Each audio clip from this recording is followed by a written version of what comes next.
Hello everybody, this is Doug and welcome back to another video from here in China. Guys, I have moved on to the next city and I'm here in Kunming, or I think it's locally pronounced Kunming. Shout out to my friend Sam who studied abroad here for helping me with that. I've been here a few days and this is quickly becoming my favorite city in China. Now I know I've only been to 3, but I'll tell you more about why I really love it here a little bit later in the video. Year of the Dragon, Happy New Year. So I am just walking right now in, I think, one of the main downtown areas of the city of Kunming.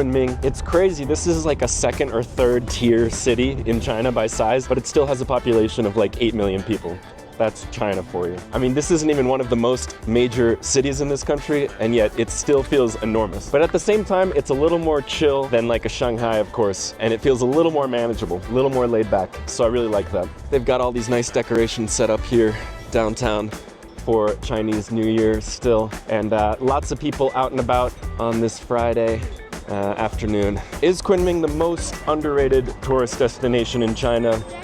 I don't know, but I'll tell you guys my reasons for really loving it throughout this video, and then at the end you can decide for yourself. But I can already tell you that I think if you're gonna come to China as a tourist, you should come to Kunming. So reason number 1 why I'm really loving it here is the weather, the climate. It's like 70 degrees here right now. This city is known as the city of eternal spring because it has basically perfect weather year-round. And I'm heading to Beijing next, where apparently a couple days ago it was snowing and it's like below freezing. So I am really enjoying this. All right, so there's this cool area and it looks like a ton of food options. I'm very hungry. I'm gonna head in there. There are just so many food stalls and I kind of don't know what anything is, but I'm gonna try my best and I'm sure whatever I find will be delicious.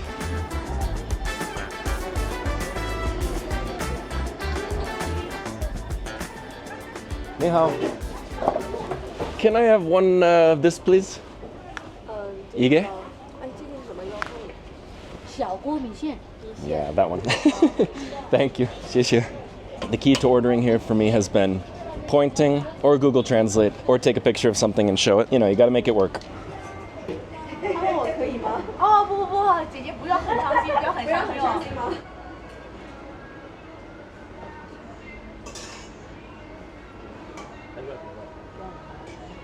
Ooh.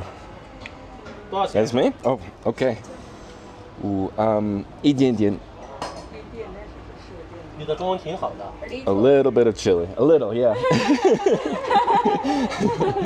谢谢. Bye. Okay. Bye. Alrighty. It smells amazing.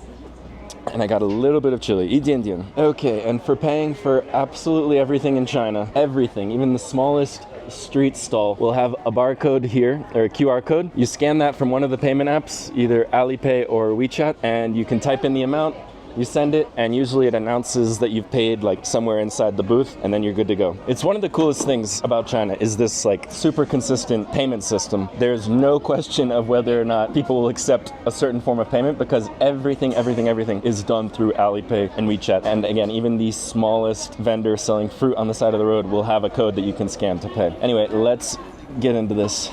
No idea what the name for this is, guys, but it looks like we've got some meat in there. I'm guessing it's pork, but it could be something else. Got some sesame, some greens, noodles, and chili. I'm way too big for this table, but here we go. Oh my god, hot temperature-wise. Oh, delicious though. Okay, I need to wait. So good. I have not had a bad bowl of noodles in China yet, and these are different. They're like more like jelly noodles. I guess they're rice noodles probably. I still haven't mastered the slurp, which is a sign of enjoyment here apparently. It's not rude, but I can't do it. I feel like I'm gonna inhale the noodles and choke on them. So I try my best. All right, that was delicious. Moving along.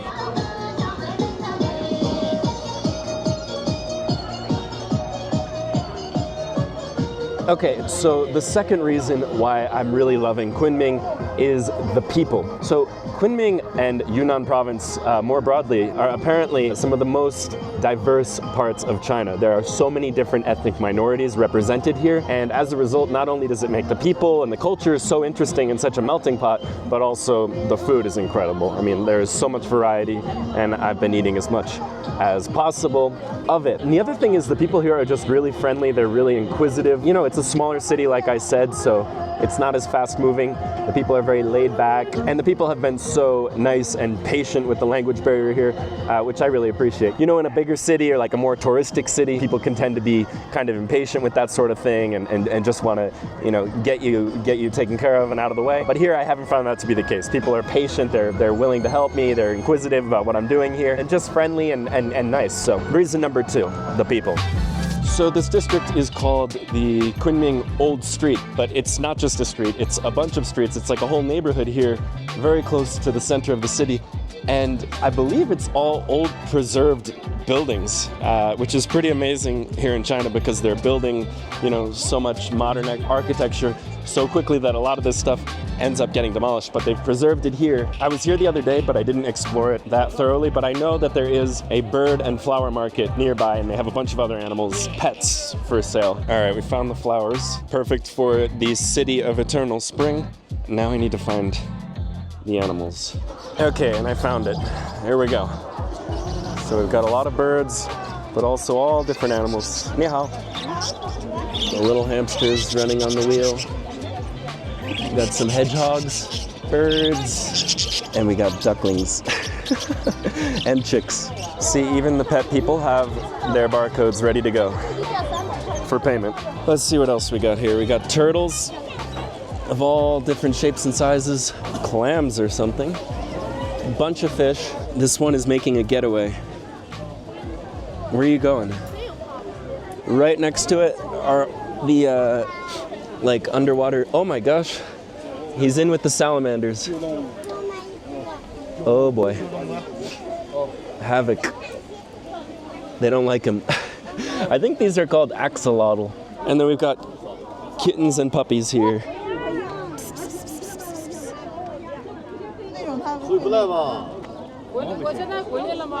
Okay, and I was here the other day and asked the guy selling the kittens how much they cost, and it came out to about $30 US for a kitten. They're like 3 months old, I think he said. I think they're negotiating the price of a puppy, maybe.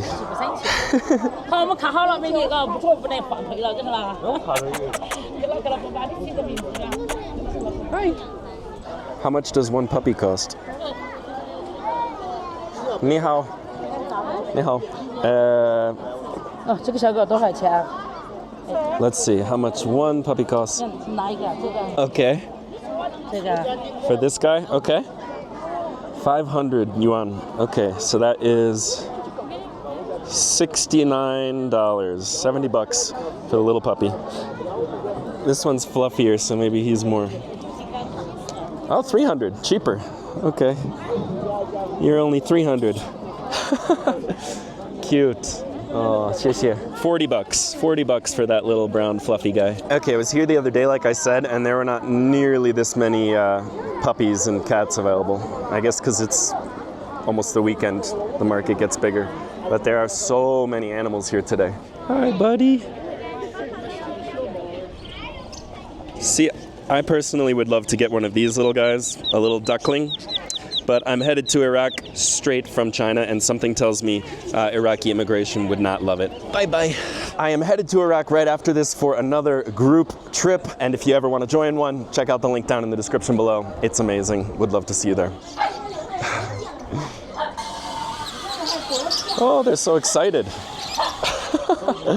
Hi, buddy. Hi. Hi. What's up? What's up? How you doing? You okay? Oh, it's feeding time. They're getting excited. What's up? Sorry, I don't have any food for you. They are so excited. Oh my goodness. Does that mean it's time to eat? Okay, I could stay there all day petting the puppies, but it is time to move on. Let's see what else we get up to. Ni hao. Ni hao. Do you have this one? It's time to eat again. I don't think it's dinner, but it's like an in-between. So I'm gonna get one of these, which I've seen everywhere and I don't know what it is, but it looks delicious. There they are. And then I'm gonna get some xiaolongbao soup dumplings. And they've also got a lot of chickens. Okay, so these are not really like soup dumplings, like Shanghai style. They're more of like a fluffy bao bun. I'm gonna give it a dunk. This looks like green onion, maybe soy sauce, some kind of brown sauce, and garlic. Smells very good. Okay. Oh geez, I'm making a mess. One bite. So good. Very fluffy, very filling, for sure. Let me show you the inside. So there's some meat and like chives in there or something. Okay, and the other thing that we've got here is some kind of like fried scallion pancake or something. Yeah, I think it's gonna be filled with maybe scallions and some meat. Let's see. Nailed it. So you can see in there, I don't know what kind of meat it is, but it's stuffed with meat, some onions, and then deep fried. So this is like a giant piece of fried dough, but with meat and stuff inside. Very good, perfect street food snack. Okay, that was pretty good, and I want to show you guys one more spot for today before the great big grand finale tomorrow morning. So stay tuned for that. It's going to be at the end of the video. One of the coolest things to see in this part of China. But before we go to the last spot for today, I decided to get some tea. There are literally so many of these kind of tea shops all over China. Like here's one, there's another one, there's probably 10 more on this street. And it's pretty amazing. The nice thing is, with a lot of cafes and like quick service things, you can come in, scan that QR code right there, and then if you use Alipay to scan that, you can access the menu, place your order, and translate the menu, most importantly, so you can see it in English. WeChat, as far as I know, doesn't offer that capability, but on Alipay, you can scan it, look at the menu, place your order, all in English, and then you just wait for it to pop up. And I think mine is ready. Let's go see. There we go. I love these machines that just put the plastic lids on all the different teas, and then you just pop the straw through, like so. Perfect, refreshing. A huge cup. This was 4 yuan, which is like a little over 50 cents. Good deal. All right, now let's head out to the last stop for today, but not the last stop of the video. That's tomorrow, so stay tuned. I don't know if you guys noticed that, but you can hear like no engines here because almost every vehicle is electric. It's crazy. Like almost all of the bikes, all the scooters, and almost like 95% of the taxis that I've taken have been electric. Pretty cool. Alrighty guys, and we're arriving at the last stop of the day. This is called Green Lake Park. Right in the center of the city here. It's just beautiful. There are so many people here, and I'm gonna go see what they're up to. It looks like it might be weddings or something, maybe? I don't know, there's a lot of people taking photos. The sun is about to set, so I gotta get the drone up there and get some beauty shots of this place. It's so cool. All different waterways and little strips of land sticking out. You can kind of walk through the park all different ways. So I'm gonna go see what's going on over there. Here is the entrance to the place where all the people are. Let's go see. You can see the map of the park here. So it's like mostly water, but then there's all these little strips of land that you can kind of explore. So pretty unique. Okay, I don't think it's a wedding. I just saw a lot of people dressed in white because I think they're wearing their best clothes to get their best photos here. So a lot of people dressed nice, but it's all different groups of people, not one big event. Ooh, look at that. There's like a bamboo forest over there, just across the water. It looks like you can walk through it. I feel like this park is kind of what people expect China to be like stereotypically. But it also kind of like exemplifies what I like so much about Kunming, which is like, it's so calm and peaceful, and there's people out and about, and it's perfect weather, and it's beautiful. I feel like this park kind of sums it up. If you come here, you gotta come check it out. It's beautiful. Okay guys, this place is amazing when it gets dark and the lights come on, all the lanterns are lit up, all these things for Chinese New Year are still out.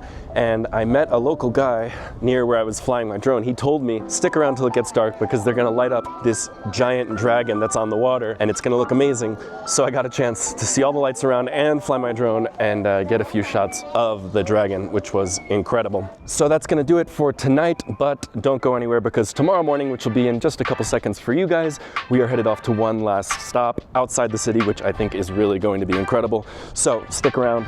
I'll see you then. Good night.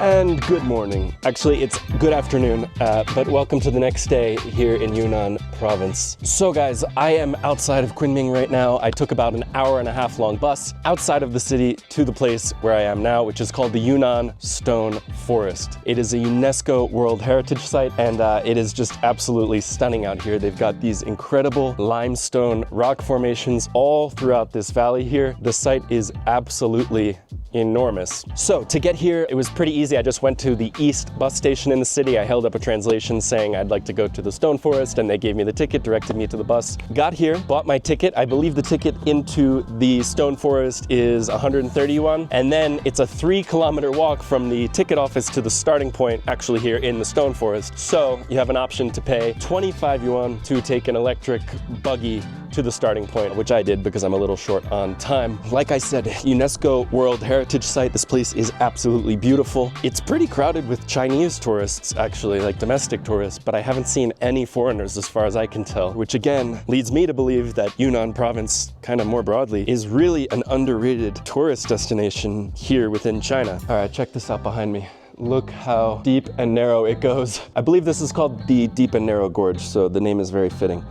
All the way up to there, all the way down. Very, very narrow. Very steep. Gotta be careful. This place is so cool.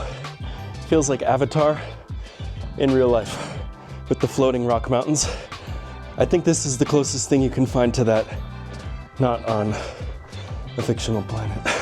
I wish I had more time here in Yunnan Province because apparently there are some more incredible natural sights. I'm gonna have to come back. Anyway, all of this being said to lead me to the third reason why I believe Yunnan Province and Kunming as the city are one of the most underrated tourist destinations in China, and that is the nature, the diversity of activities around here, and the ability to get out of these big, crowded, densely populated cities and come to a place like this only an hour away or so. I mean, it's incredible. And so those are my 3 main reasons for loving it here in Yunnan. Got the laid-back city with the amazing weather, the city of eternal spring. You've got the incredibly friendly, warm, welcoming people. And last but not least, you've got all of this incredible nature and these natural wonders right at your fingertips. That's gonna do it for this video, guys. I really, really hope you enjoyed it. Stay tuned. I'm going to Beijing tonight, so I'm very excited to show you guys what that is like. But other than that, thank you so much for watching, and I will see you in the next one. Bye-bye.